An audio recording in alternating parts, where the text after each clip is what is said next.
You've had just about every great guitar player in the world come through your factory, haven't you? Well, a lot of them, yes. Well, I mean, the vast majority of them. I mean, Yes. from Jimi Hendrix and Eric Clapton and Jeff Beck and Pete Townsend to Slash. All of them, yes. Yeah. Why do they use your amplifiers? Because they love them, they love the reliability. But it is the fact that all they've got is a wall of Marshalls. Absolutely, yes. Like the Darkness, that's the latest band. That's around right, there. yes. We have a new poster for those, and it's going like mad, the poster. So when guitar players come to you, because we're talking about your first amplifier was sold in 63, but by 62. 62. Yeah. But by 66, everyone was using them. I mean, Jimi Hendrix exploded on the scene in 66, 67. That's right, yes. And it was with Marshalls. That's all he ever played. Well, he was playing at Ronnie Scott's, you see, in Soho, and the group on before him just had Marshall on stage. At that time, Jimmy actually was on Fender, but he said to Mitch, he said, I'll use these, and then he couldn't get over it. So he said, I must meet this chap who's got my name as well, James Marshall. Marshall Hendrix, yeah. So Mitch brought him to my shop. Because Mitch was your drum pupil, wasn't he? That's right. I think that he was the spark for Jimmy. I mean, Jimmy never sounded as alive as when he was playing with Mitch, I thought. That's right. So Mitch brought him along. So you met Jimi Hendrix. Oh, yes. Mitch brought him to my shop in Hanwell. And this tall, lanky American said, I just got to have this Marshall stuff. I thought, oh, Christ, another one. Wanting something for nothing. Yeah. But virtually his next breath, he said, I don't want anything given to me. I want to pay the going price. So he bought 3 stacks there and then. Then afterwards, he increased that because he had 4 complete stage setups. So he would not have to travel with them too far wherever he was in the world. So they were in various places. It's the history of rock music. You can date it from the first amplifier you sold, I would have thought. Absolutely, yes. Because before that, music didn't sound as it did afterwards. There was a moment, wasn't there? There was, yeah. Would you say that it was Pete Townsend that really started it off? Oh yes, Pete mainly because he was a name there and then, and But didn't he used to keep smashing them in though? no, it was not as bad as everybody thought. I used to play with his father. His father was a good saxophonist. Yeah, that's right. And with the Squadronaires and all that sort of thing. But we thought the kid had gone stark raving mad. But all he did was rip the speaker fret, and that's all we had to change every time. He didn't go through speakers or anything like that. No.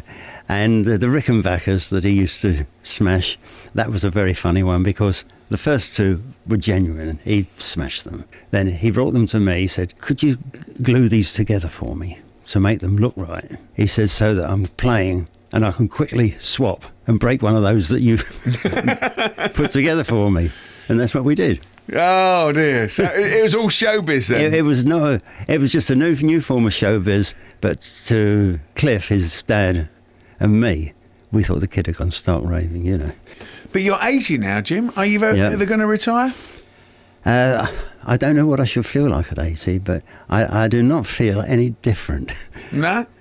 I think the main thing with the entertainment industry is when you get up on stage, the adrenaline starts flowing and you still feel young. You're trying to do your best all the time as an entertainer. Yeah. And I think this is what keeps you young. I think if you stop working, that is the time when you're heading for the what they call the roundup, Yeah, I guess so. And you're a 10-hour-a-day man, aren't you? Yes, I still work 10 hours a day, start around about 6:30 every morning. Unbelievable. Jim, I wish you all power. You have done nothing but crank up my life, both as a musician and as a listener. The sound that your amplifiers produce have given the soundtrack to multi-millions of people's lives, and the joy that you brought them and the fun that you've given them is incalculable. And I know and the pleasure that it's given me. In year 2000, the American Music Press called me the innovator of the century for music. Unquestionable. And then I got the doctorate at Five Towns College on Long Island. And everybody said, well, when are they going to give you a knighthood? And I said, well, you know, maybe one day. But they've given me the OBE. And this year, the Water Rats gave me the Badge of Merit. And in the 114 years of the Water Rats, there's only been about 7 or 8 given in the 114 years. Jim, you deserve it. Oh, it's a long way from the Battle of Britain Club in Uxbridge, isn't it? Absolutely, yes. To me, I've had a great life. I wouldn't change the life at all.